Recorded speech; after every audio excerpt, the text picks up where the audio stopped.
RTC కార్మికులవి న్యాయమైన డిమాండ్లని BJP జిల్లా అధ్యక్షుడు నాగం వర్షిత్ రెడ్డి అన్నారు. ఆర్టీసీ కార్మికుల డిమాండ్లను ప్రభుత్వం నెరవేర్చే వరకు కార్మికులకు బీజేపీ అండగా ఉంటుందని అన్నారు. నల్గొండ బస్ డిపో ఆవరణలో ఆర్టీసీ కార్మికులు చేపట్టిన సమ్మెకు బీజేపీ జిల్లా అధ్యక్షులు డాక్టర్ నాగం వర్షిత్ రెడ్డి హాజరై మద్దతు ప్రకటించారు. ఈ సందర్భంగా ఆయన మాట్లాడుతూ కార్మికులకు రాష్ట్ర వ్యాప్తంగా బీజేపీ అండగా ఉంటుందని తమ పార్టీ రాష్ట్ర అధ్యక్షుడు రామచంద్రరావు ప్రకటించిన విషయాన్ని గుర్తు చేశారు. ఆర్టీసీ కార్మికులు సమ్మె ఉధృతం చేస్తున్న క్రమంలోనే రాష్ట్ర కేబినెట్ మీటింగ్ జరిగిందని, మీటింగ్లో కార్మికులకు ప్రభుత్వం శుభవార్త చెబుతుందని భావించినప్పటికీ మొండి చేయి చూపించారని విమర్శించారు. ఆర్టీసీ కార్మికుల సమ్మెకు తనవంతుగా సంపూర్ణ సహకారం అందజేస్తానని హామీ ఇచ్చారు. ఈ కార్యక్రమంలో ఆర్టీసీ కార్మికులతో పాటు బీజేపీ నాయకులు పాల్గొన్నారు.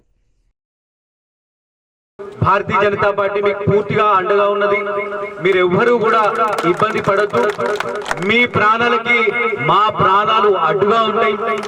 ప్రతి ఒక్క భారతీయ జనతా పార్టీ కార్యకర్త మీ తమ్ముడిగా, మీ అన్నగా ఎలాంటి సహకారం కావాలన్నా కూడా, మీరు వంట వార్పు చేసుకున్నా ఇంకో చేసుకున్నా కూడా మా కార్యాలయం ఎదురుగానే ఉన్నది. మా హాల్స్ లో కూడా మీరు ఎవరు వచ్చినా కూడా, అంటే చుట్టుపక్కల గ్రామం నుంచి వచ్చినా కూడా అక్కడ మీరు పడుకోవచ్చు, నిద్ర చేయొచ్చు.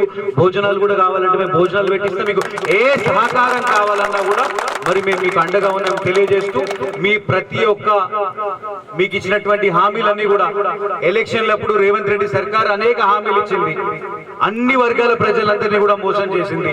మీకు ఇచ్చినటువంటి హామీలన్నీ కూడా నెరవేర్చే దాకా ఖచ్చితంగా మీకు అండగా ఉంటామని చెప్పి మరొకసారి మీరు ఈ రోజు మాకొచ్చి మనోధైర్యాన్ని నింపి మరి మా సమస్యల పైన మీరు మీకున్నటువంటి అవగాహనలో మరి ప్రభుత్వం దృష్టికి తీసుకెళ్లి మా సమస్యని త్వరగా మరి ఎంత తొందరగా మరి ఈ సమస్య పరిష్కార మార్గంగా మీ సూచనలు, మీ సలహాలు మరి మేము తీసుకొని మరి ఈ సమ్మెను ముందుకు తీసుకోవాల్సిన అవసరం ఉంది.